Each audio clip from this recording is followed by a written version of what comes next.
নমস্কার। গল্পসঙ্গীর গল্পের আসরে সকল শ্রোতা বন্ধুদের স্বাগত জানাই। আজ আপনাদের শোনাব প্রভাত কুমার মুখোপাধ্যায়ের লেখা গল্প ধর্মের কল।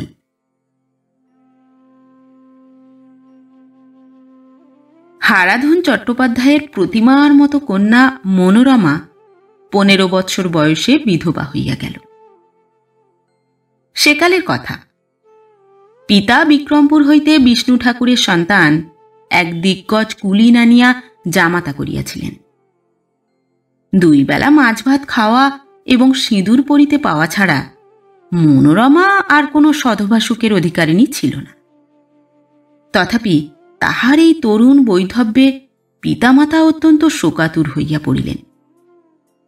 মনোরমাও তাহাদের দেখা দেখি দিনগতক একটু কাঁদিল, মুখটি ম্লান করিয়া রহিল। কিন্তু আসলে তাহার নিজের বুঝিবার সাধ্য ছিল না তার কি বা ছিল, কি বা গেল। মেয়েটির বছর 15 বয়স যদিও, কিন্তু বুদ্ধি ও প্রকৃতি শিশুবৎ। শরীরের সঙ্গে সঙ্গে তাহার মনের বৃদ্ধি এ পর্যন্ত হয় নাই। ঠিক এই সময় গ্রামে আর একটি দুর্ঘটনা ঘটিয়া গেল।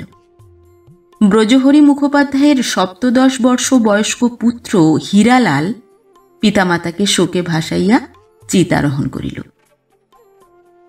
ব্রজহরির স্ত্রী হৈমবতী অনেকগুলি সন্তানের মুখ দেখিয়াছিলেন।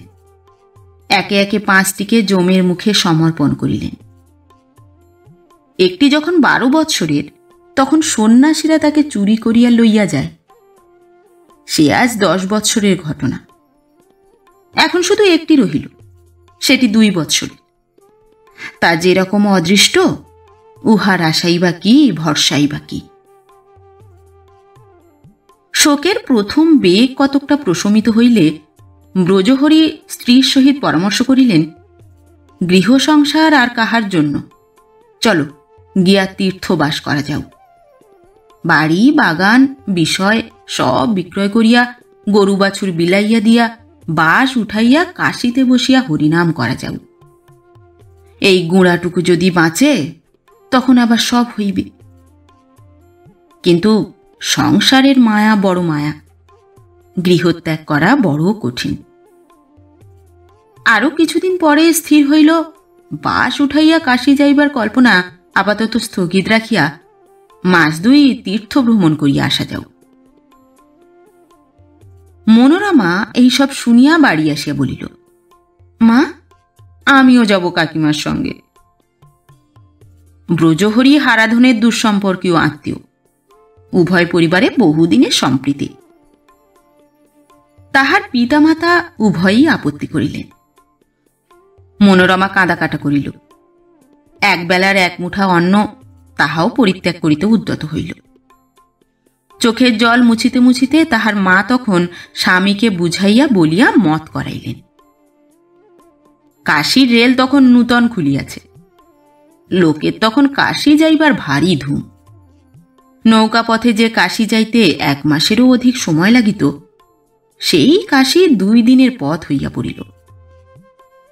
ইহাদের কাশী যাইবার পরামর্শ শুনিয়া ও পাড়ার কলুগিন্নি আসিয়া বলিল, বামুন দিদি, আমাকে যদি নিয়ে যাও সঙ্গে করে, তাহলে তোমাদের চরণ সেবা করি, 2টি পেশাদ পাই, আর বাবা বিশ্বনাথের মাথায় একটু গঙ্গা জল, 2 বিল্লিপত্র দিয়ে আসি। কলুগিন্নির প্রার্থনা বিফল হইল না। যাত্রার দিন স্থির হইল 28 ফাল্গুন। যাইবার উৎসাহে মনোরমা তো আহার নিদ্রা পরিত্যাগ করিল। এমন ভাবে চলিতে বলিতে লাগিল যেন তাহার সর্বনাশ হয় নাই, কপাল যেন পড়ে নাই, সে যেন সেই মনোরমাই আছে। তাহার এই প্রফুল্লতায় তাহার পিতামাতাও কথঞ্চিত সান্ত্বনা লাভ করিলেন। কাশীর বিশ্বনাথ অপেক্ষা নগরার রেল দেখিবার জন্যই মনোরমা শতগুণ অধিক ব্যাকুল হইয়া পড়িল। গ্রামের কত লোক কলিকাতা গিয়াছে, বর্ধমানে গিয়াছে। তাহারা যে ব্যাখ্যাটা করে, যাহারা কোথাও যায় নাই, তাহারা 7 ক্রোশ দূর স্টেশনে গিয়া শুধু রেলগাড়ি দেখিয়া চক্ষু সার্থক করিয়া আসিয়াছে। সেই রেলে মনোরমা চড়িবে। উফ, ভাবিতে তাহার বুক গুড়গুড় করিতে লাগিল, শরীর কাঁপিয়া উঠিতে লাগিল। শব্দে ভয় করিবে না তো? না জানি সে কি শব্দ। বর্ষাকালে জলে যখন সমস্ত মাঠ ডুবিয়া গিয়াছিল, তখন একদিন অনেক রাত্রে মার কাছে শুইয়া মনোরমা রেলের শব্দ শুনিতে পাইয়াছিল। অতি ক্ষীণ, শুধু একটা অনেক অনেক দূরের গুমগুম গুমগুম শব্দ। আহ, 28শে ফাল্গুন কবে আসিবে গো? মনোরমার আরাধনায় 28শে ফাল্গুন আর না আসিয়া থাকিতে পারিল না। রাত্রি 1 প্রহর থাকিতে যাত্রা করিতে হইবে। যথাসময়ে 2খানি গরুর গাড়ি ভাঙা লণ্ঠনের মধ্যে প্রদীপ জ্বালিয়া চক্রশব্দে সুপ্ত গ্রামবাসীর কর্ণে বিদায়ের করুণ গীতি গাহিতে গাহিতে বাহির হইয়া গেল। মগরায় যখন গাড়ি পৌঁছিল, তখন বেলা 9টা।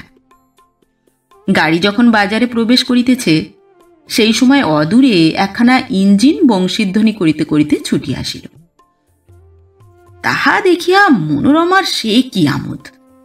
কাকিমার গলা জড়াইয়া, "ওগো কাকিমা, ওটা কি গো?"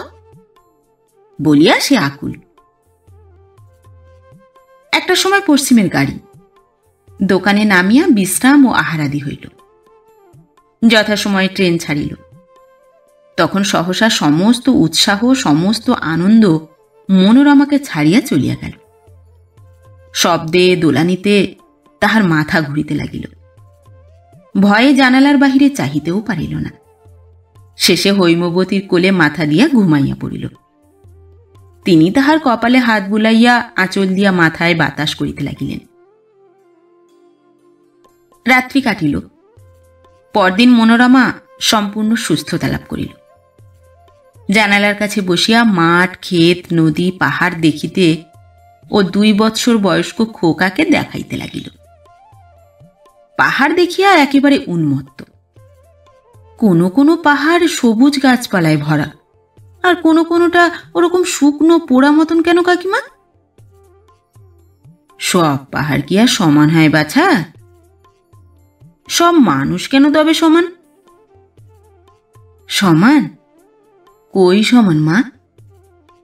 বলিয়া হৈমবতী মুখ ফিরাইয়া এক বিন্দু জল চক্ষু হইতে আঁচলে লইলেন। কাহার জন্য? তাহার পরদিন প্রভাতে মোগল সরাইয়ে নামিতে হইল। সেখানে অনেক পাণ্ডা আসিয়া বসিয়া আছে। একজন ব্রজহরিকে দখল করিয়া ফেলিল। মোগল সরাই হইতে অন্য গাড়িতে রাজঘাট।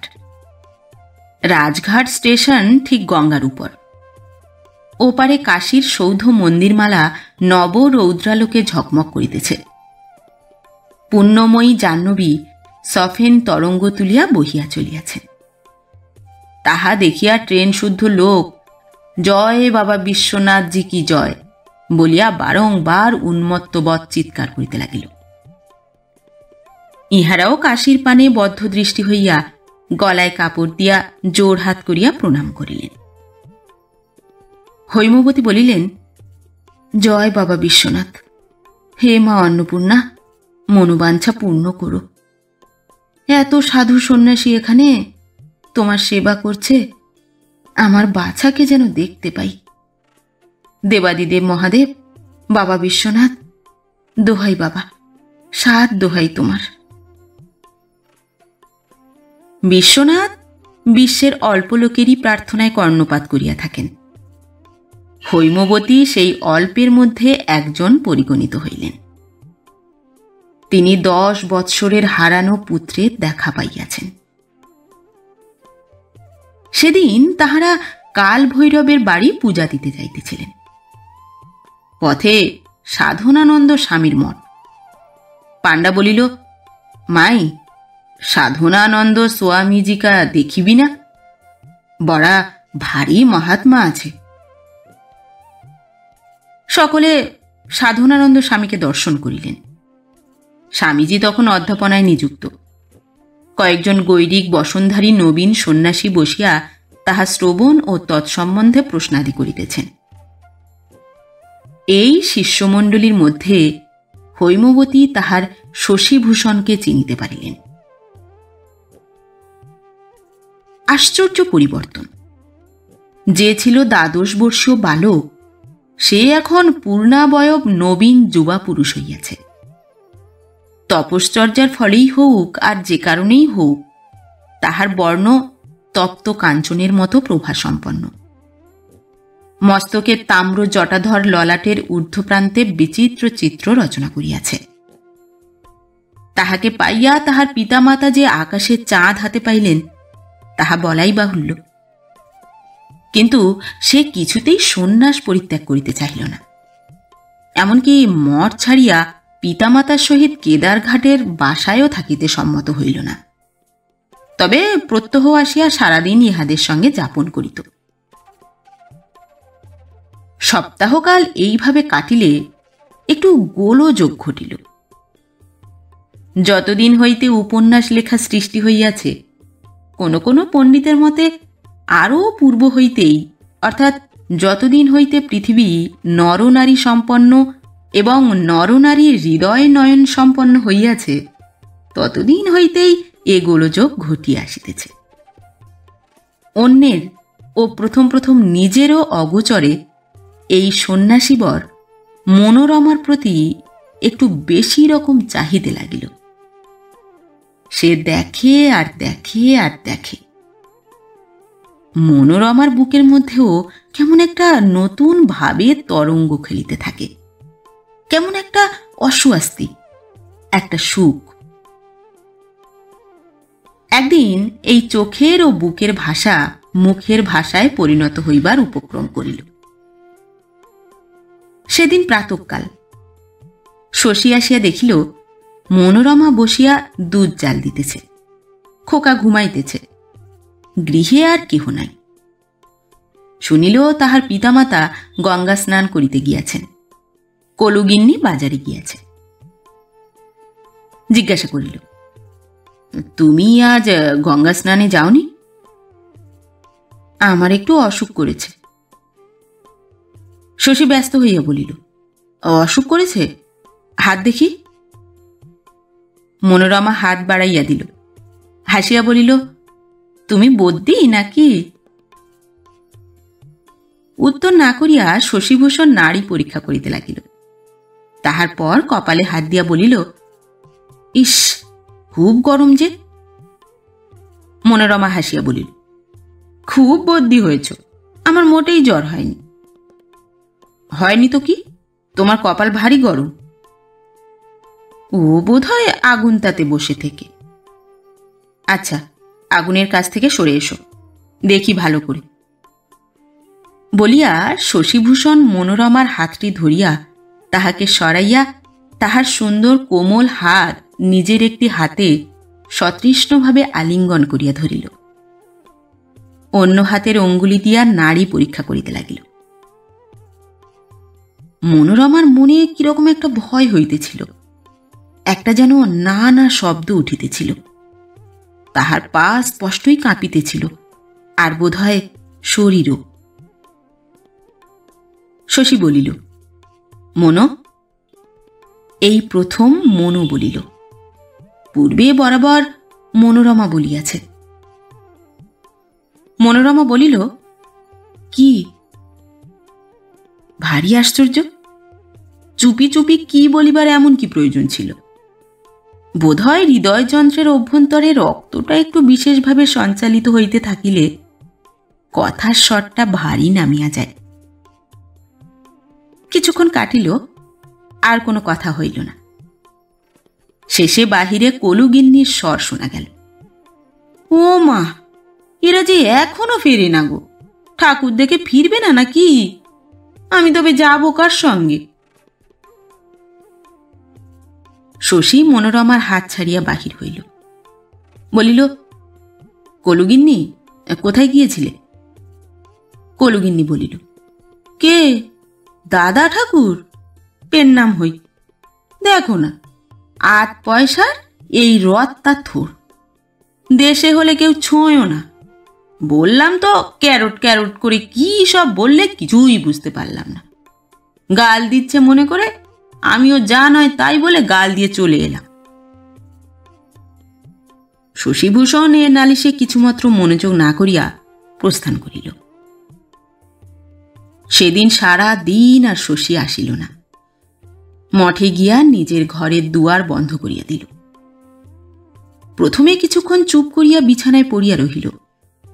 মনে হইতে লাগিল যেন নেশা হইয়াছে, মাথাটা যেন ঝাঁ ঝাঁ করিতেছে। মস্তিষ্ক একটু শীতল হইলে মনে হইতে লাগিল আজ সে মহা একটা দুষ্কর্ম করিয়া আসিয়াছে। নিজের চিত্তচাঞ্চল্যের বিষয়ে সে অনবগত ছিল না। এরূপ চিত্তচাঞ্চল্য পূর্বে কখনো কখনো হইয়াছে, কিন্তু মনের পাপ কর্মে কখনো আত্মপ্রকাশ করে নাই। এ চাঞ্চল্য রক্তমাংসের দুরবিচ্ছেদ্য ধর্ম। উন্মূলন করিবার উপায় নাই। সহ্য করিতে হইবে, সংযত থাকিতে হইবে, ইহাই ধার্মিকের সজ্জনের কর্তব্য। কিন্তু অদ্য প্রভাতে সে সংযম তাহার কোথায় গেল? আজ সে কি করিয়া বসিল? আর কখনো আকাঙ্ক্ষা লইয়া কোন স্ত্রী জাতিকে সে স্পর্শ করে নাই। আজ কি হইল? নিজের প্রতি ধিক্কারে অনুশোচনায় শশীভূষণ অস্থির। উফ, এই তার সন্ন্যাস ধর্ম! এত গর্ব, এত তেজ, সব মুহূর্তের মধ্যে পথকর্দমে লুণ্ঠিত হইল। পুরাণ স্মরণ করিল। অপ্সরা পাঠাইয়া দেবতাগণ মুনিগণের তপভঙ্গ করিবার চেষ্টা করিতেন, চিৎশক্তির পরীক্ষা লইতেন।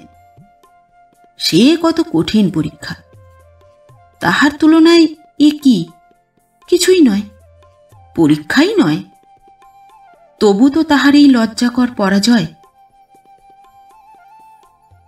ক্রমে মনে হইল মুনিগণের শত শত বর্ষের সাধনা, আর 10 বৎসর সে যাহা করিয়াছে তাহা তো তপস্যাও নহে। খানকতক ব্যাকরণ পড়িয়াছে, কাব্য পড়িয়াছে, দর্শনের সূত্র মুখস্থ করিয়াছে, শ্রুতির ভাষ্য নকল করিয়াছে মাত্র। একটু একটু করিয়া তাহার মনে সান্ত্বনার আলো ক্রমে পড়িতে লাগিল। ভাবিল, আমরি মুনিগণই বা কি চিৎশক্তির পরিচয় দিয়াছেন? অধিকাংশই তো পরাজিত। পুরাণের আরও অনেক কথা মনে পড়িল। তাহাতে আত্মসান্ত্বনার পথ আরও পরিষ্কৃত হইতে লাগিল। তখন চিন্তা করিল, এ ভ্রম মনে পোষণ করা কেন? সে তো সন্ন্যাসী নহে, বিদ্যা শিক্ষার জন্য এতদিন ব্রহ্মচর্যাব্রত পালন করিতেছিল মাত্র।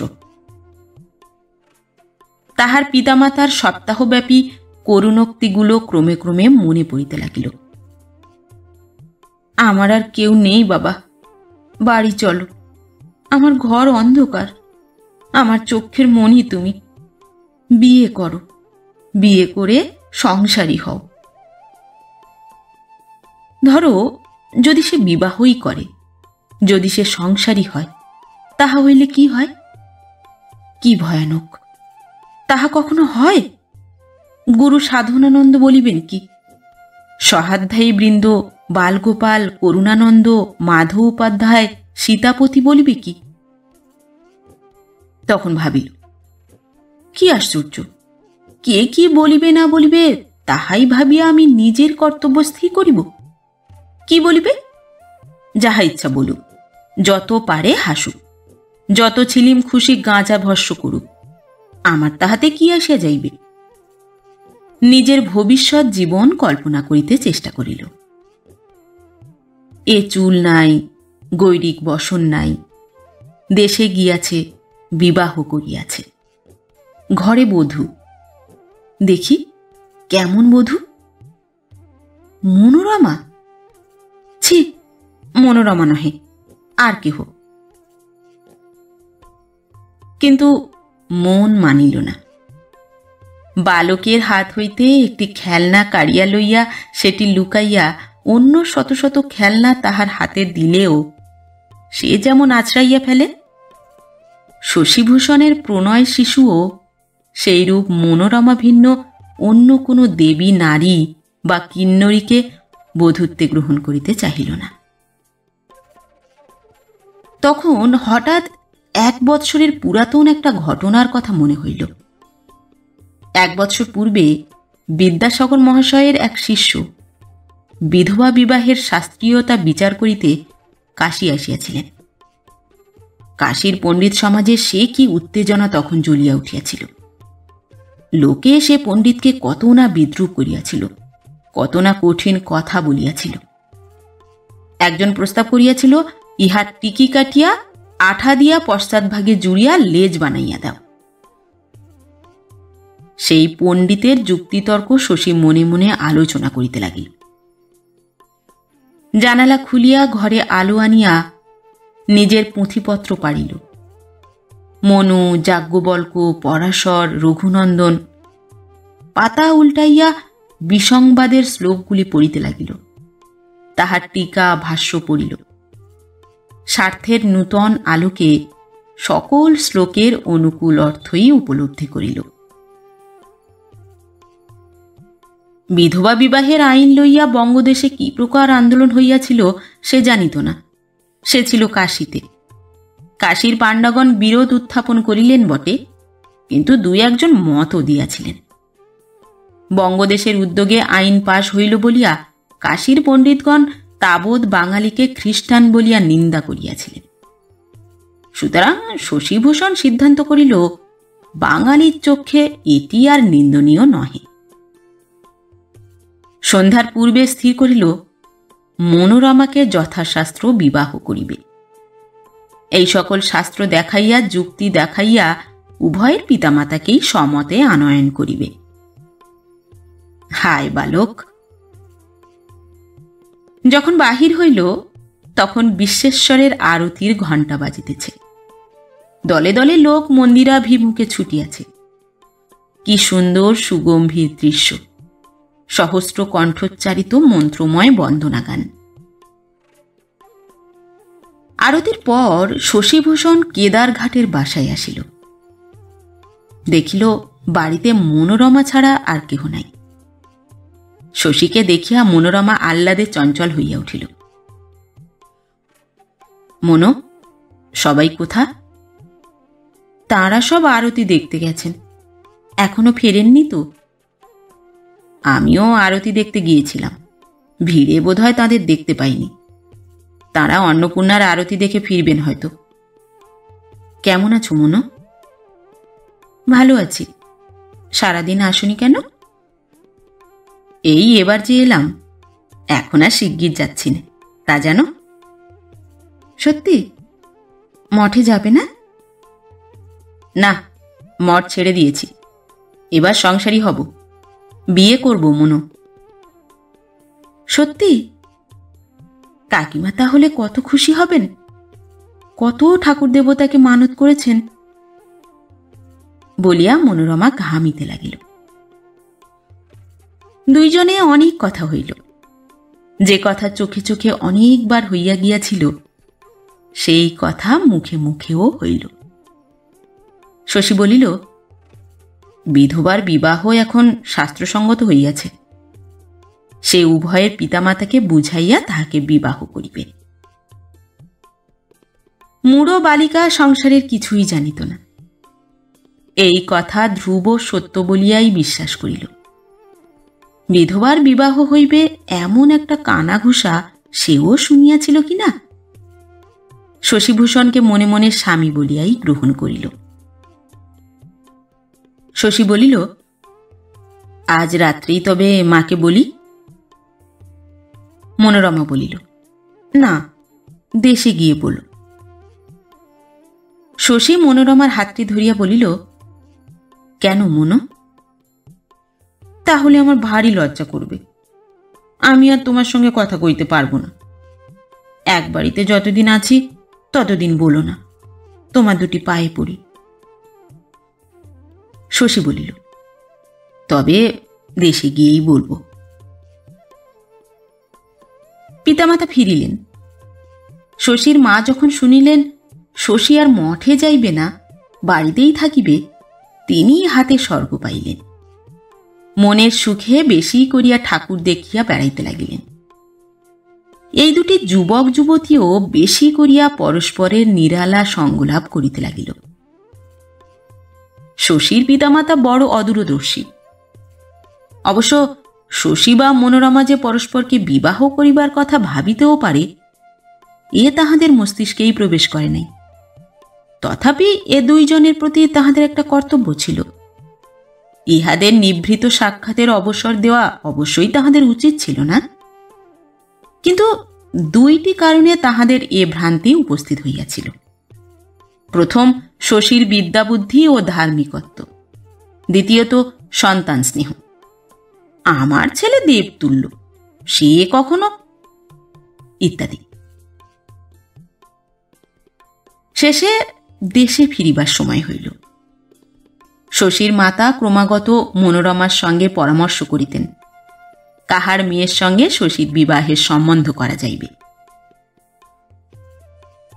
একদিন নির্জনে শশীর কাছে এই সব গল্প করিতে করিতে মনোরমা বলিল, মাকে যখন তুমি বলবে যে আমাকেই বিয়ে করবে আর শাস্ত্র থেকে সব দেখিয়ে দেবে যে হতে আছে, তখন মার ভারী আহ্লাদ হবে বোধ হচ্ছে। মনোরমা মনে করিত এই আমার শ্বশুর, এই আমার শাশুড়ি। ভাবিত আমি যে ইহাদের পুত্রবধূ হইব তাহা এখন জানিতেও পারিতেছেন না। কি মজা! সকলেই দেশে ফিরিলেন। শশীভূষণকে দেখিয়া সকলেই আশ্চর্য হইয়া গেল।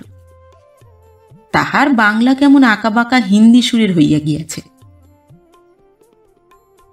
হৈমবতী দেশে আসিয়াই শশীর বিবাহের জন্য পাত্রী খুঁজিতে আরম্ভ করিলেন। শশী তাহাকে বলিল, মা, তোমার সঙ্গে একটা কথা আছে। কথাটা বলিল। শুনিয়া মা আকাশ হইতে পড়িলেন। শশী বলিল, সে কি মা, শোনোনি? বিধবা বিবাহ যে প্রচলিত হয়েছে, আইন হয়েছে। মা বলিলেন, আইনের মুখে আগুন, ইংরেজরা ম্লেচ্ছ, ওরা আইন করবে না কেন? ইংরেজরা ম্লেচ্ছ, কিন্তু বিদ্যাসাগর মশাই যে পরম পণ্ডিত, পরম হিন্দু, তিনি প্রমাণ করেছেন। মা বিদ্যাসাগরের প্রতি এমন একটা কটূক্তি করিলেন যাহা লেখনীর মুখে আনয়ন করা অসাধ্য। শশীভূষণ ভারী হতাশ হইল। ভাবিল, মা নিরক্ষর, আমার পিতা শাস্ত্রদর্শী, তিনি বুঝবেন। পিতা শুনিয়া কানে আঙুল দিয়া কহিলেন, ছি ছি ছি, এতদিন শাস্ত্রচর্চার এই ফল তোমার? শশী শাস্ত্রের তর্ক পাড়িতে চাহিল। পিতা বলিলেন, এ কথার আলোচনাতেও পাপ আছে। শশী বিদ্যাসাগর মহাশয়ের কথা বলিল। পিতা বলিলেন, বিদ্যাসাগর হোটেলে খায়, এ কথা আমি সকর্ণে শুনেছি। ইহার অপেক্ষা প্রবলতর বিরুদ্ধ যুক্তি আর কি হইতে পারে? শশী যখন দেখিল পিতার কাছেও কুল পাইল না, তখন হতাশ হইয়া নিজের শয়নকক্ষে আসিয়া দুয়ার বন্ধ করিল। ঠিক এই সময় ওপাড়ার একটি কুটিরে শশীভূষণের নাম উচ্চারিত হইতেছিল। কলুগিন্নি তাঁতি দিদির সহিত কাশীর গল্প করিতেছিল। তাঁতি দিদি বলিল, আহা, বামনির ভাগ্যই ভালো, সে ছেলেটা যখন মরে গেল আমরা মনে করলাম শোকে পাগল হয়ে যাবে। ধর্মকর্মের ফল আছে বই কি দিদি। এই দেখো, ধর্ম করতে কাশী গেল বলেই না হারা ছেলেটিকে পেলে। খাসা ছেলে, রাজপুত্রের মতো চেহারা, নিষ্ঠের শরীর কি না? কলুগিন্নি মুখ বাঁকাইয়া বলিল, নিষ্ঠের কথা আর বলে কাজ কি? কলিকালে আবার ধর্ম আছে না নিষ্ঠে আছে? তাঁতি দিদি শুনিয়া অত্যন্ত কৌতূহলী হইয়া জিজ্ঞাসা করিল, কি রকম কি রকম? কি রকম আবার? আমার মাথা আর মুন্ডু। অতপর চুপি চুপি অনেক কথা হইল। তাঁতিনী শুনিয়া অবাক হইয়া বলিল, হ্যাঁ, গলায় দড়ি, গলায় দড়ি। কলুগিন্নি অবশ্যই সাবধান করিয়া দিল, কাউকে বলিস নে দিদি, দরকার কি আমাদের কারু কথায় থাকবার? যে আগুনে হাত দেবে সে নিজেই পুড়ে মরবে। তাঁতিনী বলিল, দরকার কি বোন, এ কথা কি আর কাউকে বলবার না কারু শোনবার? কাউকে বলতে হবে না, ধর্মের কল আপনি বাতাসে নড়ে যাবে। সপ্তাহ মধ্যে গ্রামে ঢিঢি পড়িয়া গেল। মনোরমার পিতা হারাধন চক্ষু রক্তবর্ণ করিয়া শশীর পিতা ব্রজহরির বৈঠকখানায় প্রবেশ করিলেন। দুয়ার বন্ধ করিয়া দুজনে অনেক পরামর্শ হইল। ঘণ্টাখানেক পরে ব্রজহরি বাহির হইয়া শশীভূষণকে আনিয়া সেই ঘরে দুয়ার বন্ধ করিলেন। ইহার পর হারাধন প্রচার করিলেন, তাহার কন্যা মনোরমার হৃদরোগ উপস্থিত হইয়াছে, ডাক্তার দেখাইতে কলিকাতায় যাইবেন। সপরিবারে কলিকাতা যাত্রা করিলেন। কয়েক দিবস পরে গ্রামের লোক শুনিল শশীভূষণ আবার কাশীর মঠে ফিরিয়া গিয়াছে। আরও কয়েকদিন পরে শুনিল মনোরমার মৃত্যু হইয়াছে। কলিকাতায় বিদ্যাসাগর মহাশয় স্বয়ং উপস্থিত থাকিয়া বর ও কন্যাকে আশীর্বাদ করিলেন। সুপারিশের চিঠি দিয়া কলেজে শশীভূষণকে সংস্কৃতের অধ্যাপক করিয়া পাঠাইলেন। এখন শশীভূষণ পেনশন লইয়া কাশীবাস করিতেছেন। ছেলে মেয়ে অনেকগুলি। মাঝে মাঝে সুপক্ক টিকিটি নাড়িয়া স্ত্রীর হাতখানি হাতে লইয়া সস্নেহে তাহাকে বলেন, বলি ব্রাহ্মণী, তোমার হৃদরোগটা কেমন আছে?